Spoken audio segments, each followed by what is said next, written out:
Hello, আসসালামু আলাইকুম। আজকে নিয়ে আসছি শাপলা ফুলের সুন্দর একটা রেসিপি।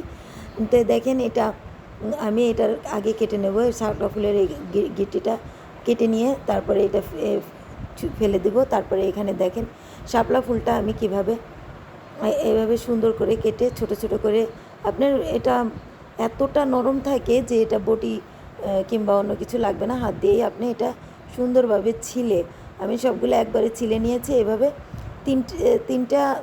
এই দেখেন আমি ছিলার একটা সহজ পদ্ধতি দেখেন, এই যে টান দিলেই একদম পুরাটা চলে আসে। তো এখানে সবগুলি আমার ছিলা হয়ে গিয়েছে। তারপরে এখানে দেখেন আমি সবগুলিকে দেখেন একরকম কেটে নিয়েছি। তো এক সাইজের হয় এইভাবে সবগুলি একসাথে কেটে নিলে।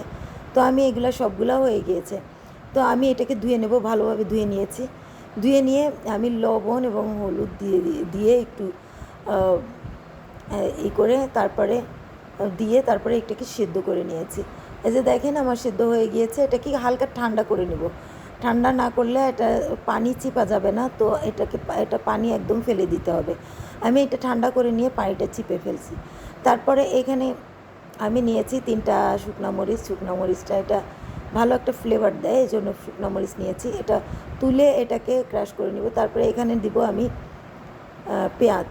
পেঁয়াজ দেওয়ার পর আমি এখানে কিন্তু আদা কুচি দিয়ে দিয়েছি, এখানে দেখা যাচ্ছে না। তারপরে দিলাম 2টা কাঁচামরিচ জাস্ট ফ্লেভারের জন্য। তারপরে দিয়ে দিয়েছি আমি কালো কালো জিরা। এটা আপনি নর্মাল জিরাও ব্যবহার করতে পারেন, বাসায় যদি কালো জিরা না থাকে তাহলে নর্মাল জিরাটাও ব্যবহার করতে পারেন।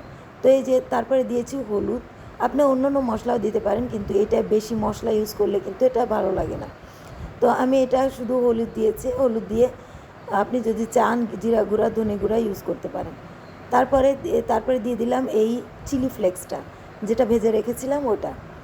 ওইটা লবণ দিয়ে ভালো করে চটকে রেখেছিলাম। তারপরে এই যে দেখেন আমার রেডি হয়ে গিয়েছে। কেমন লাগলো? আসসালামু আলাইকুম।